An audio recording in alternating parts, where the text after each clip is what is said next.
So మన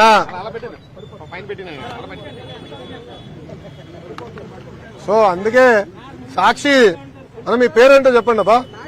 నాయుడు గారు ఆయన సమాధానం చెప్పాలి. నాయుడు గారిని అడగండి. ఆ 26 రోజుల నుంచి ఆయన ప్రింట్ చేశాడు కదా, ఆ 26 రోజుల్లో ఒకే ఒక రోజు నేను విశాఖపట్నంలో ఉన్నా. సార్ చెప్పండి సార్. నాయుడు గారు అడగండి, నో ప్రాబ్లం. ఒక్క నిమిషం అమ్మా, నో ప్రాబ్లం. Good question. ఇంతముడు భయపడుతున్నావా? ఏం లేదు కదా. నేను రెడ్ బుక్ గురించి ఏం చెప్పానమ్మా పబ్లిక్ మీటింగ్ లో? ఏ అధికారులైతే చట్టాన్ని ఉల్లంఘించి ప్రజల్ని కార్యకర్తలు ఇబ్బంది పెట్టారో వాళ్ళని వదిలిపెట్టనన్నా. అంటే మీకు ఫండ్ చేసిన అధినేత పార్టీలో రాసలీలలు జరుగుతున్నాయి. నిన్న మొన్న అన్ని బయటకు వచ్చినాయి. అధికారులు కూడా ఇన్వాల్వ్ అయి ఉన్నారని పాపం మేడం గారు వచ్చి చెప్పారు. అవన్నీ ఎంక్వైరీ చేయాలి కదా. చట్టాలను ఉల్లంఘిస్తే ఎంక్వైరీ చేస్తా. అది నా రెడ్ బుక్ లో ఉంది. ఎందుకు భయపడుతున్నారు అందరూ?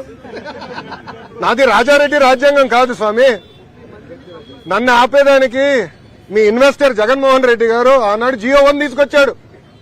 ఆ రోజే చెప్పా మడిచి ఎక్కడ పెడతావు పెట్టుకోపో అని. అదే జగన్మోహన్ రెడ్డి గారు ఈ రోజు రాష్ట్రంలో ఎక్కడ తిరగండి వెళ్తున్నారు.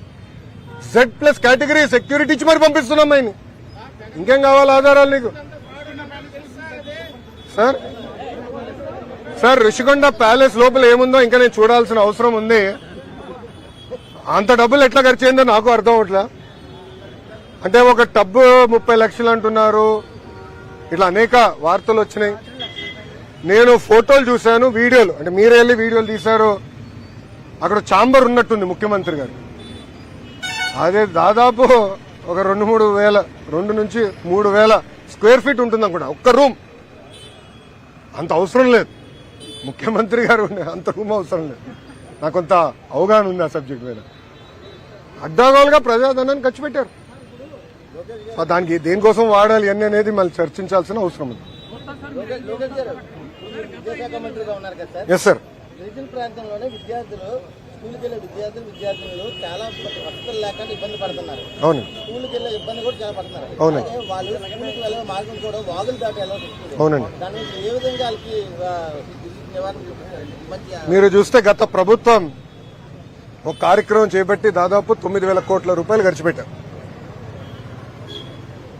5 సంవత్సరాల్లో 10 లక్షల మంది విద్యార్థులు ప్రభుత్వ పాఠశాలలు